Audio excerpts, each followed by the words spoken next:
up? Get away from the car, bro. I don't want to talk. Why are you running from the police? Look, did you break into a house? Did you burglarize a house? Hell no.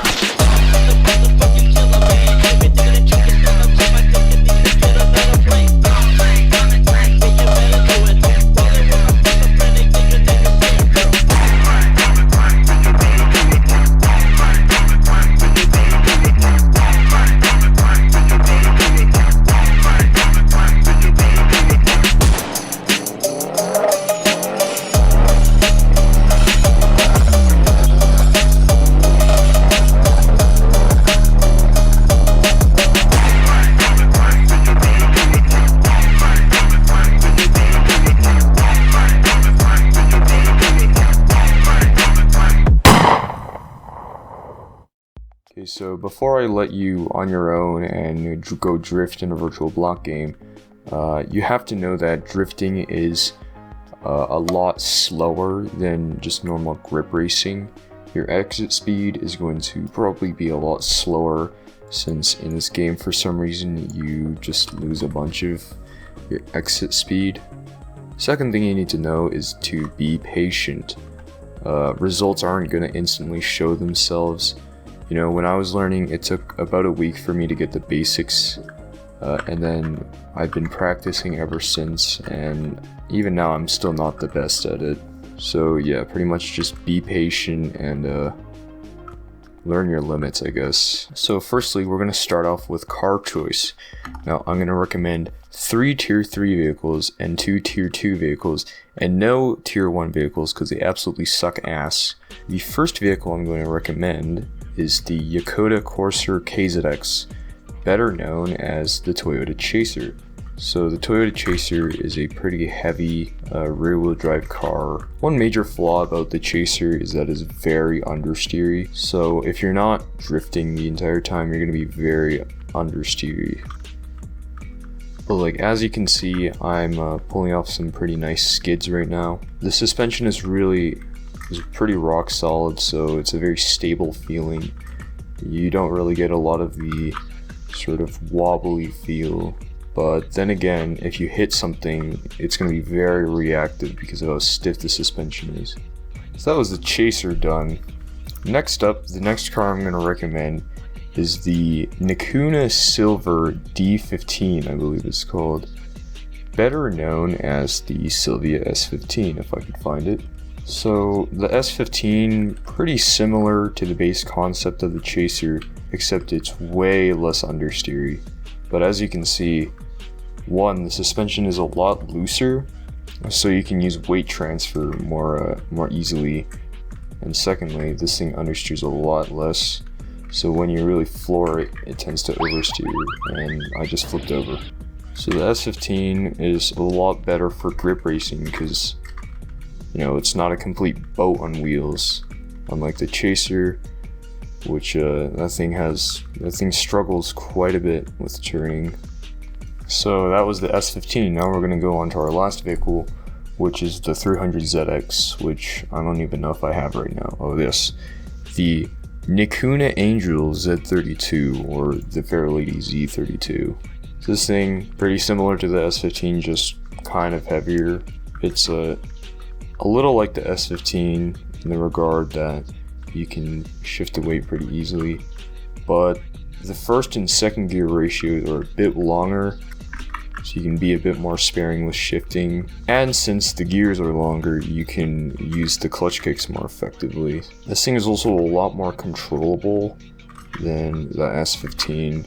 So that was the Z32, or the Z32. So your controls and your setup, so everything's pretty self-explanatory. When you spawn in, you're kind of greeted by this, you're greeted by a speedometer.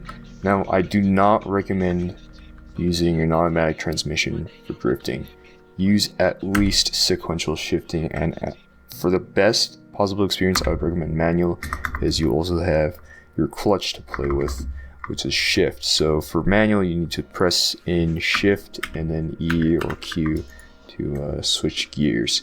Another thing, if your car has this, I would recommend disabling traction control by pressing T. And then if you want to do this, this is completely optional, but I recommend going to the fixed camera. Just press V 3 times and then it, you know. So now we're on the top of Mount Otsuki and we're going to learn about starting or initiating a drift if you're... So the 3 that I use are the handbrake, the weight transfer, and the clutch kick. So the first one we're going to talk about is the handbrake. This one's really easy. It's also the most viable and the most reliable, I guess. So when you're going into a corner and you want to, well, break traction, you just hold down the handbrake and then it kind of slides you a bit. Now, I don't really recommend holding it for too long. I recommend just kind of tapping it.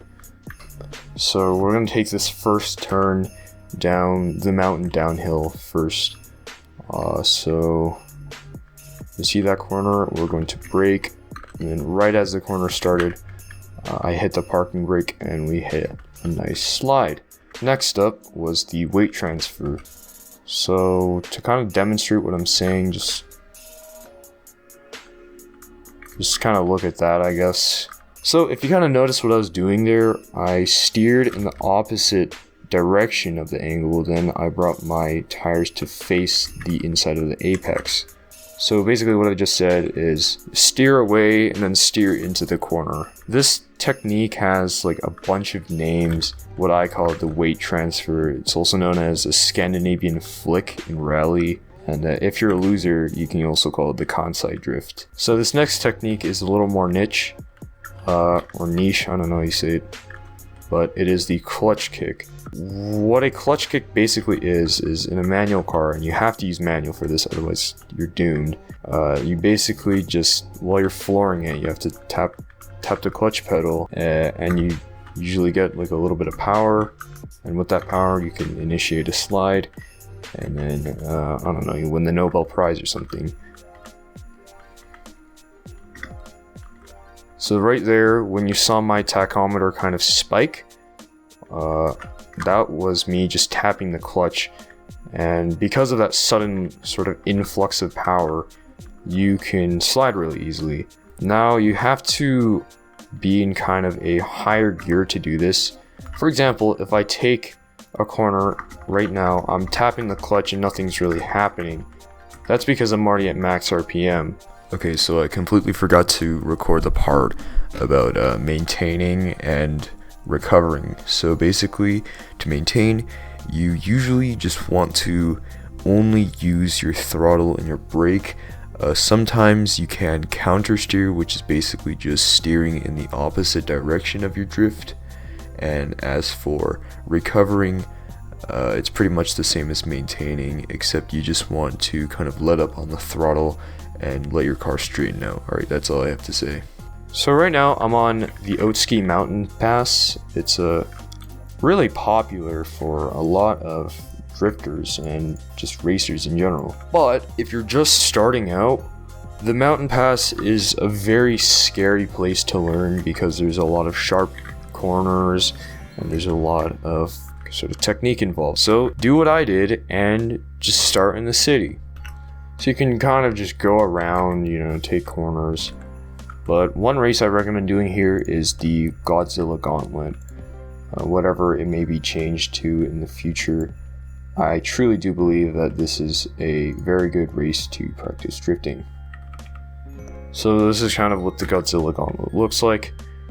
We're going to follow a little path and pretty much just make it your goal to drift as much as possible.